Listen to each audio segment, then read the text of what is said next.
Have you ever heard about a mysterious battle mentioned in the Bible involving some very unusual names, Gog and Magog?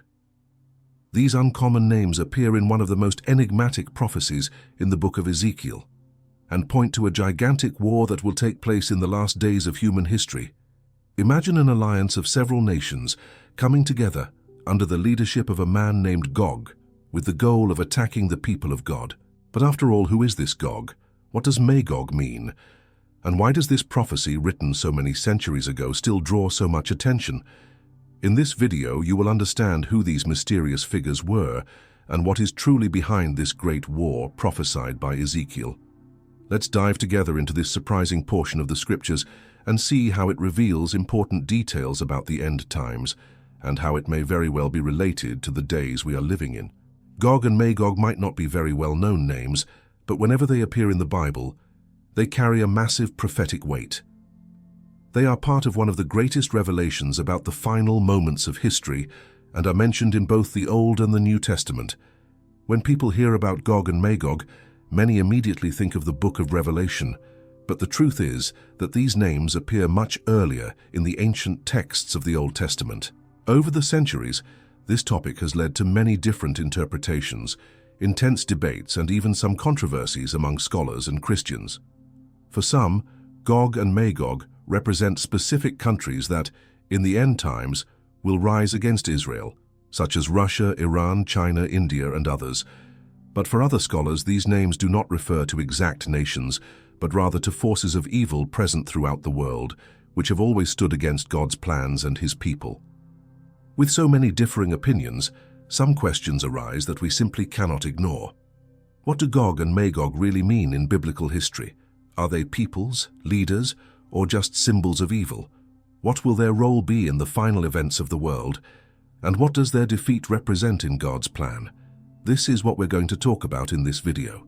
We'll explore together these ancient prophecies that still have so much to say about the destiny of humanity today. Get ready to understand more about this biblical mystery and what it reveals about the future. To understand who Gog and Magog are, we need to go back to the beginning of the Bible, in the Old Testament. The name Magog appears early on in Genesis chapter 10, verse 2, as one of the sons of Japheth, who was the grandson of Noah. Meanwhile, Gog is mentioned for the first time in 1 Chronicles chapter 5, verse 4, as a descendant from the tribe of Reuben, son of a man named Shemaiah. But these first mentions are brief and don't reveal much.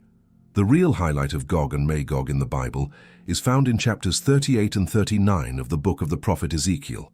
There, Gog is presented as a very powerful leader from the land of Magog. He is described as the chief of nations such as Rosh, Meshech, and Tubal, and he leads a great alliance of peoples against Israel.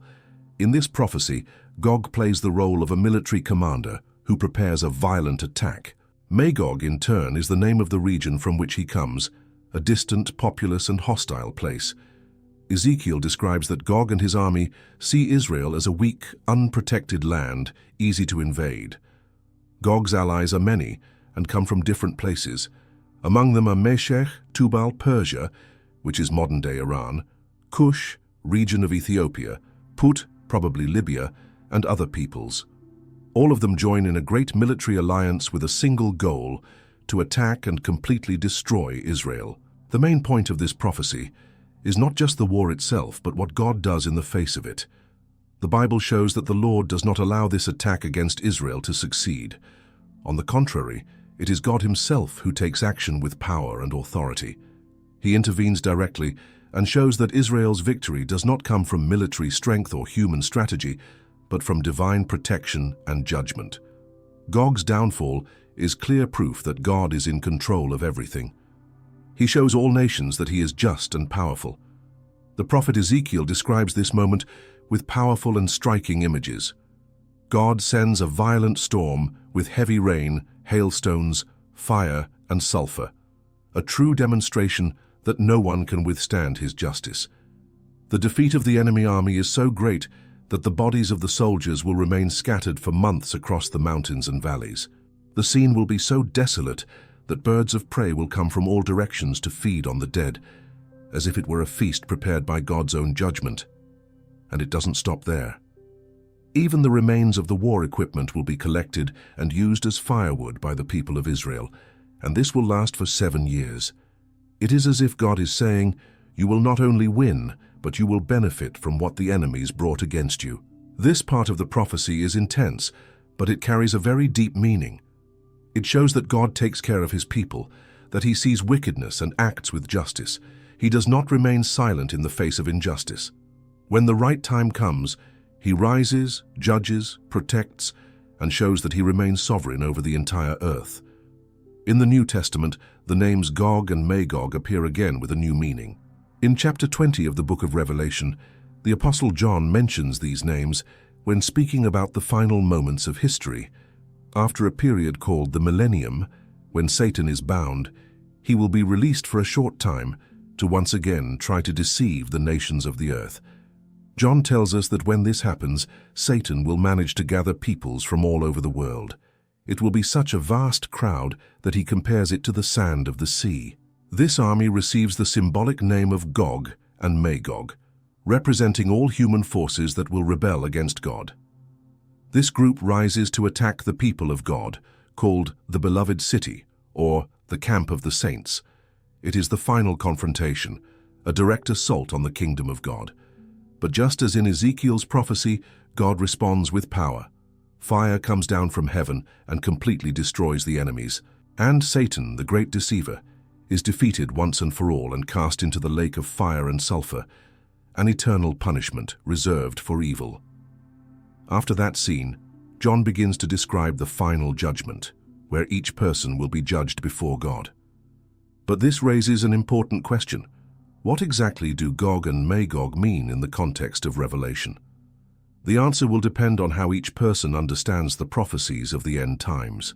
There are different lines of interpretation, called eschatological schools, and each one views these events in a slightly different way.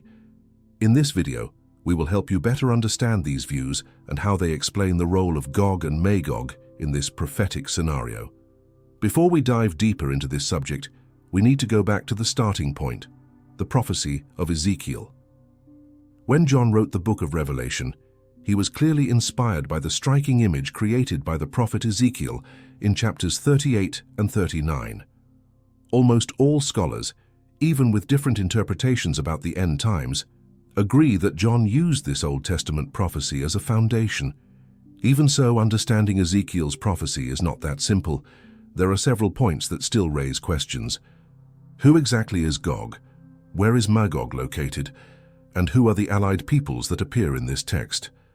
These questions continue to be debated by Bible scholars to this day. Some believe that Ezekiel was speaking about real threats from his own time. One of the most accepted explanations says that the names Gog, Magog, Meshech, and Tubal represented ancient peoples who lived to the north of Israel, in regions that today would be part of Asia Minor and the surroundings of the Caspian Sea. This makes sense when we look at the pattern the Bible presents. Many of the great threats Israel faced in the Old Testament came from the north, such as the empires of Assyria, Babylon, and Persia. These kingdoms became marked as symbols of danger, oppression, and judgment. That is why Ezekiel used this language to show that God was warning the people about a great confrontation that would require divine intervention. An interesting point in Ezekiel's prophecy is the way he mentions the names Meshech and Tubal. These places were located on the borders of the ancient northern kingdoms, and for many scholars, this may mean more than just a local conflict. These names could symbolize a broader and more far-reaching opposition against the people of God. Some interpreters follow a more historical line and believe that Ezekiel was actually referring to the Seleucid Empire, especially to the time of King Antiochus Epiphanes, one of the greatest enemies of the Jews. This king ruled to the north of Israel, in the region of Syria, and interestingly, the territory he controlled included exactly the areas known as Meshech and Tubal. Therefore, within this view, Ezekiel's prophecy could be foretelling the difficult times the Jews would face centuries later, when their temple was invaded, their faith was persecuted, and the worship of God was forbidden. Other scholars raise yet another possibility, that Gog, the leader mentioned in the prophecy, would be a reference to Gyges, an ancient king of Lydia, known from the writings of the historian Herodotus, and also from documents of the Assyrian era around the 6th century before Christ. If that is the case, Gog would be yet another example of foreign and pagan kings who posed real threats to the people of God throughout history. On the other hand, there are those who interpret this prophecy with a view toward the future.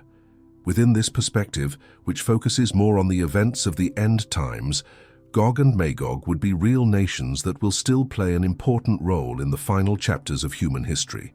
This type of interpretation became more common starting in the 20th century and suggests that Gog would be a leader of a powerful alliance formed by countries from the north, such as Russia, China, Iran, India, and even, in some versions, Japan.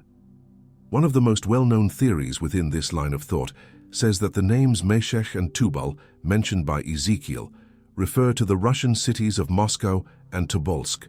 Based on this, Gog, called the Prince of Rosh in the prophecy, would be understood as the future leader of a great Russian power that will turn against Israel in a final war. This idea gained strength in many prophecy study groups and continues to be debated to this day. However, it is important to remember that all of this lies in the realm of interpretation. The Bible does not provide exact or detailed explanations about these points, which opens the door for different opinions and theories within the Christian world.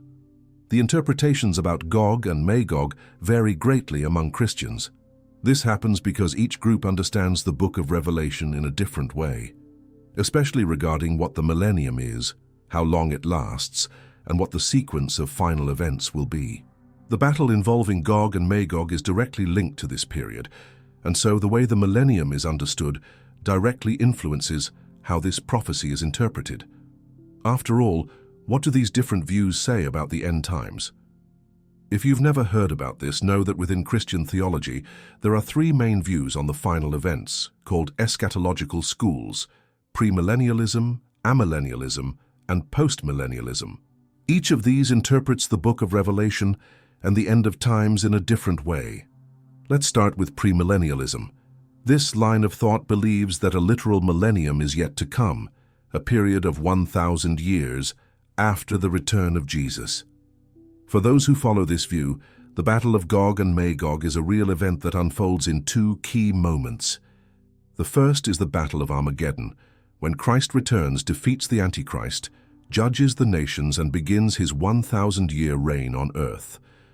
During this time, Satan is bound, and the world experiences a period of peace under the righteous rule of Jesus. But according to this view, at the end of those 1,000 years, Satan will be released for a short time. He will once again deceive the nations and gather a massive army for one final rebellion against God. That is when the final battle takes place, and Gog and Magog come to represent all those peoples who, influenced by the devil, rise up against the kingdom of God. God then intervenes and defeats this last attempt of evil. For premillennialists, this battle described in Revelation chapter 20 is a continuation or a reflection of Ezekiel's prophecy, but now on a global scale, in the last days of history. Within this school of thought, especially in the version known as dispensational premillennialism, the idea emerged that Gog and Magog would be real nations of modern times, such as Russia, for example, or other great powers from the north. According to this interpretation, these nations will form a military alliance and at the end of times will attempt to destroy Israel. It is important to remember that all of this is just a summary. Premillennialism is actually one of the most detailed and varied schools within Christian theology. There are, for example, two main forms of this view: historic premillennialism and dispensational premillennialism. And even within dispensationalism, there are different interpretations. These differences involve several important themes in eschatology, such as what is the role of Israel in God's plans, when and how the rapture of the church will happen, how the resurrection of the dead will occur, what happens in the final judgment, and other questions that directly influence how the book of Revelation is understood. Therefore, even among those who follow premillennialism, there is no single opinion about Gog and Magog. It all depends on the specific school of thought each group follows. Now, when we talk about amillennialism, the approach is quite different. Those who follow this view understand that Gog and Magog should not be seen as specific nations or a literal war. For amillennialists, these names represent the forces of evil that throughout history rise up against the kingdom of God, and this spiritual battle will intensify in the end times until Christ returns. In this view, the millennium mentioned in chapter 20 of Revelation is not a literal period of 1,000 years, but a symbolic way of referring to the time we are living in today, the church age. This period began with the resurrection of Jesus and will continue until the day he returns. During this time, Christ reigns spiritually, and the devil is limited in his actions. That is, he still tries to deceive and persecute, but he cannot stop the advancement of the gospel throughout the world. Within this understanding, Gog and Magog are not viewed as real leaders, specific countries or geographic regions. For those who follow the Amillennial view, these names symbolically represent the forces of evil that rise up against the people of God throughout all of history, and that will have their final and most intense manifestation in the last days. According to amillennialists, the battle of Gog and Magog mentioned in Revelation chapter 20 is the same as the battle of Armageddon described in chapter 19. That's because for them, the book of Revelation does not follow a step-by-step sequence of events. Instead, it repeats certain events using different imagery, as if showing the same scene from different angles. This style is called recapitulation. Thus, the confrontation with Gog and Magog and the Battle of Armageddon are understood as different ways of describing the same spiritual conflict between Christ and evil. This war culminates in the return of Jesus, the final defeat of Satan, the judgment of humanity, and the beginning of the new heaven and the new earth. In the amillennial view, when Revelation speaks of the release of Satan at the end of the millennium, it does not mean that he was literally bound and then released. This moment represents, symbolically, the last attempt of evil to resist God's plan, a brief and desperate attempt that will be immediately destroyed by the power of the Lord. Postmillennialism, on the other hand, has a similar interpretation regarding Gog and Magog. They also symbolize forces that fight against God. But the understanding of the millennium is different.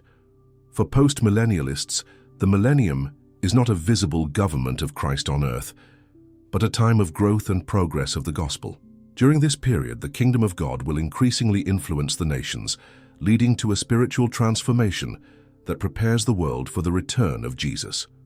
According to this way of thinking, there will be a time in the future when the Christian faith will be very strong and influential across the entire world. It will be like a golden age for the church, marked by justice, peace, and spiritual growth. Only after this period will the return of Jesus take place, followed by the final judgment and the beginning of the eternal state with a new heaven and a new earth. For those who follow this post-millennial view, Gog and Magog represent those who resist the expansion of the gospel. As the kingdom of God advances, this opposition gradually decreases.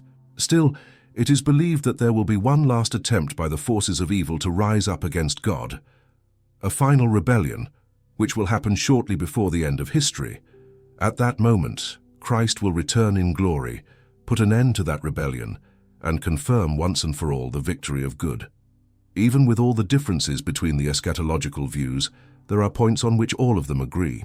All recognize that the battle involving Gog and Magog represents the great confrontation between good and evil in the final moments of history.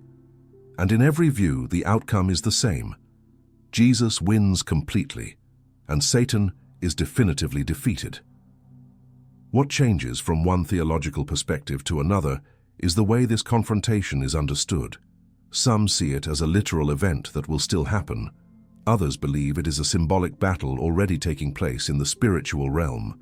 There are also those who interpret it as a single decisive event, while others see this battle divided into different stages within God's plan for the end times. If all this seems confusing to you, don't worry. That's normal.